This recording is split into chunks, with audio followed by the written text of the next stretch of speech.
আমি একটা মুখ্যমন্ত্রীকে চিঠি করেছিলাম, সেই চিঠির পরিপ্রেক্ষিতে উনি হয়তো জানতে পেরেছিলেন যে সেটা পেপারে প্রকাশিত হয়েছিল। মুখ্যমন্ত্রী ওনাকে নির্দেশ দিয়েছেন, সেটা উনি। রাজ্যের সমস্ত চুক্তিভিত্তিক শিক্ষক শিক্ষাকর্মীদের জন্য এই মুহূর্তের আরও একটি বড় আপডেট। একদিকে সর্বশিক্ষা মিশনের টাকা বন্ধ, ঠিক অপরদিকে চুক্তিভিত্তিকদের একটি সংগঠন তারা কিন্তু ছুটে যাচ্ছে রাজ্যের শাসক দলের বিভিন্ন এমপি এমএলএর কাছে। ছবিতে আপনারা দেখছেন হুগলি জেলার জঙ্গিপাড়ার বিধানসভার বিধায়ক তথা রাজ্যের পরিবহন মন্ত্রী মাননীয় স্নেহাশিস চক্রবর্তী মহাশয়কে দাবিপত্র তুলে দিলেন পার্ট টাইম শিক্ষকদের প্রতিনিধি দল।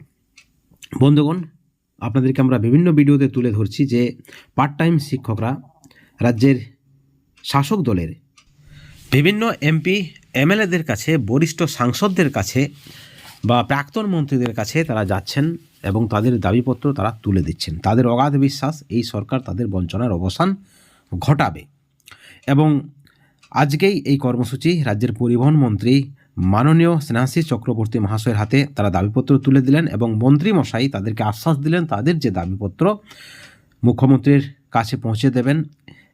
এমনকি শীতকালীন অধিবেশনে তাদের হয়ে তৃণমূলের মন্ত্রীরা কথা বলবেন, এই ধরনের কিন্তু তিনি একটা আশ্বাস দিলেন। রাজ্য জুড়ে এই যে তাদের কর্মসূচি, পার্ট টাইম ওয়েলফেয়ার অ্যাসোসিয়েশনের রাজ্য সভাপতি মাননীয় সমীর কুমার মহাশয়ের নেতৃত্বে সেখানে তারা বিভিন্ন এমপির কাছে, এমএলএদের কাছে যাচ্ছেন তাদের প্রতিনিধি দল এবং রাজ্যের শাসক দলের এমপি এমএলএদের কাছে তারা যে আশ্বাস পাচ্ছে, পজিটিভ আশ্বাস, তাতে তারা 100% আশাবাদী মামাটির মানুষের সরকার তাদের দাবি পূরণ করবে, তাদের দীর্ঘদিনের বঞ্চনার অবসান ঘটাবে, তাদেরকে স্থায়ীকরণ করবে এবং তাদেরকে উপযুক্ত একটা পারিশ্রমিক দেবে রাজ্য সরকার। এবং সেই আশাই তারা রাখছেন, রাজ্য সরকারের উপর আস্থা রাখছেন। এবং সেখানে রাজ্য সভাপতি মাননীয় সমীর কুমার ঘোষ মহাশয় কী বলেছেন সেটাও আপনাদেরকে আমরা শোনাবো। আমরা আজকে তার সঙ্গে সরাসরি যোগাযোগ করেছি এবং একই সঙ্গে আরও একটি ছবি আপনারা দেখতে পাচ্ছেন, দেখুন আপনারা।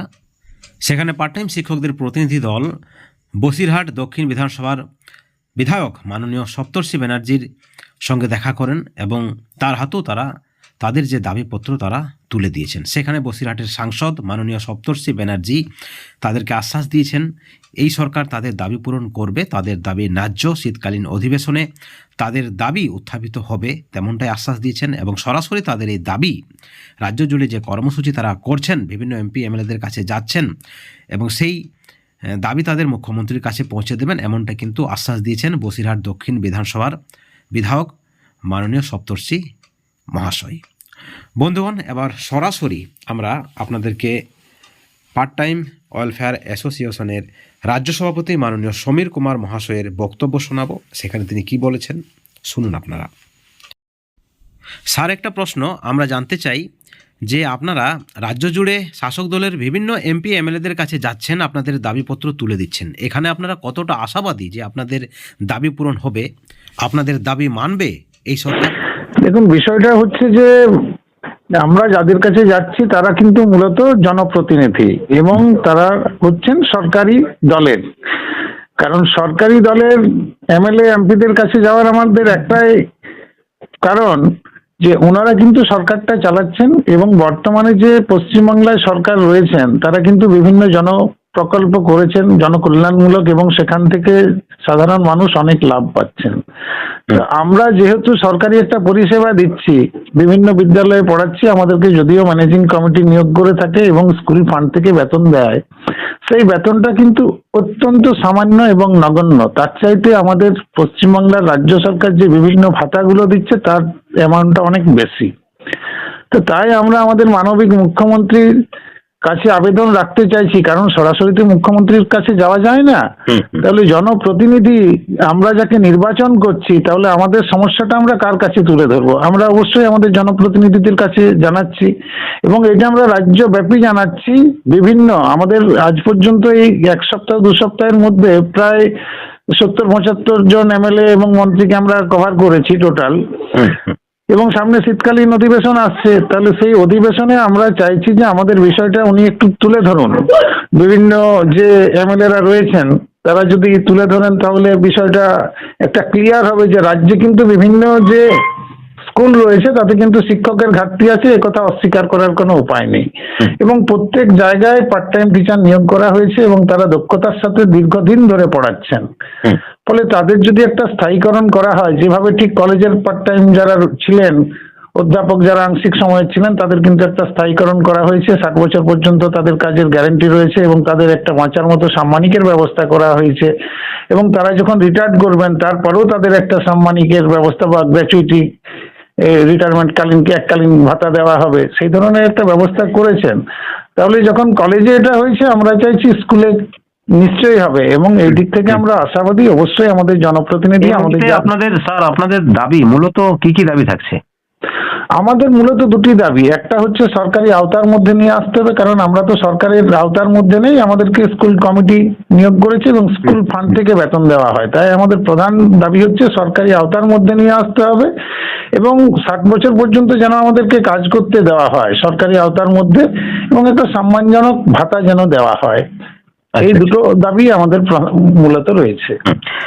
আমাদের কাছে যে খবর রয়েছে, রাজ্যের 2 দপ্তরের মন্ত্রী, জলসম্পদ এবং ইরিগেশন ডিপার্টমেন্টের মন্ত্রী মানস ভূঁইয়া আপনাকে সরাসরি ফোন করেছিলেন এবং আপনাদের দাবির বিষয়ে তিনি জানতে চেয়েছিলেন এবং তিনি আশ্বাস দিয়েছিলেন যে আপনাদের দাবি পূরণ হবে। এই বিষয়ে বলুন। উনি ফোন করেছিলেন এবং আমাদের যে দুঃখ দুর্দশা, আমি একটা মুখ্যমন্ত্রীকে চিঠি করেছিলাম, সেই চিঠির পরিপ্রেক্ষিতে উনি হয়তো জানতে পেরেছিলেন যে সেটা পেপারে প্রকাশিত হয়েছিল। আচ্ছা, বর্তমান পত্রিকায় উনি পত্রিকার থেকে জানতে পেরেছিলেন নাকি মুখ্যমন্ত্রী ওনাকে নির্দেশ দিয়েছেন সেটা উনি বলেননি। উনি হঠাৎ একদিন আমার কাছে ফোন করে জানতে চেয়েছিলেন যে আপনি কি মুখ্যমন্ত্রীকে চিঠি করেছিলেন? আমি বললাম হ্যাঁ করেছি এবং উনি সেই পরিপ্রেক্ষিতে আমাদের সমস্ত যে সুবিধা অসুবিধা সেই সব কথা উনি জানতে চেয়েছিলেন। তারপরে একদিন ওনার দপ্তরে ডেকে সমস্ত কথা শুনেছিলেন। আমরা কয়েকজন প্রতিনিধি গেছিলাম এবং আমাদেরকে উনি নবান্নে পাঠিয়েছিলেন এবং নবান্নে আমাদের আধিকারিকের কাছে আমরা গেছিলাম। উনিও সমস্ত কিছু জেনে আমাদের কিছু ডকুমেন্টস চেয়েছিলেন, সেগুলো আমরা নবান্নে জমা দিয়ে এসেছি এবং উনি বলেছেন যে ঠিক আছে আমরা এটা দেখছি কতদূর কি করা যায়, অবশ্যই আপনাদের দাবি ন্যায্য এবং সেটা আমরা পূরণ করার চেষ্টা করব। পশ্চিমবাংলার মানবিক মুখ্যমন্ত্রী দিদি আমাদের রয়েছেন, দিদির উপরে আপনারা ভরসা রাখুন, অবশ্যই আপনাদের কিছু একটা সুরাহা হবে। আচ্ছা স্যার, আপনি এই মুহূর্তে আমাদের চ্যানেল মারফত যারা পার্ট টাইম শিক্ষক রয়েছেন, যারা দীর্ঘদিন থেকে হতাশায় ভুগছেন, বঞ্চনায় ভুগছেন, তাদেরকে কি বার্তা দেবেন এক কথায়? না, এই হতাশাটা তো আছে অনেক দিন ধরে এবং শিক্ষাক্ষেত্রে শুধু পার্ট টাইম টিচার নয়, যারা প্যারা টিচার রয়েছে বা এসএসকে এমএসকে তে বা ভোকেশনাল তাদেরও খুব একটা ভালো বেতন নেই। কিন্তু আমি বলবো সবাই মিলে আমরা আমাদের যে মানবিক মুখ্যমন্ত্রী রয়েছেন তার পাশে যদি আমরা থাকি এবং একত্রিতভাবে যদি এই সরকারকে আমরা সাহায্য করি তাহলে নিশ্চয়ই সরকার আমাদের প্রতি ভাববেন। এবং আমি সকলকে একটা কথাই বলবো যে শিক্ষক সুলভ আচরণ করুন। ছাত্রদের কাছ থেকে যেমন আমরা ছাত্র সুলভ আচরণ আশা করি, ঠিক সেই আচরণটা আমরা যদি সরকারের প্রতি দেখায় তাহলে নিশ্চয়ই আমাদের মানবিক মুখ্যমন্ত্রী, যিনি এতগুলো প্রকল্প করেছেন, জনকল্যাণমূলক প্রকল্প, কন্যাশ্রী যেটা বিশ্বশ্রী সব জায়গায় আদৃত হয়েছে, তিনি নিশ্চয়ই আমাদের কথা শুনবেন। এই ভরসা আশা আমার আছে এবং এটাই আমি আমাদের সমস্ত আংশিক সময়ের শিক্ষক এবং যেসব বঞ্চিত শিক্ষক রয়েছেন তাদেরকে বলবো যে একটু অপেক্ষা করুন, নিশ্চয়ই আমাদের সুদিন আসছে। অনেক ধন্যবাদ স্যার আমাদের চ্যানেলে সময় দেওয়ার জন্য। ধন্যবাদ আপনাকেও।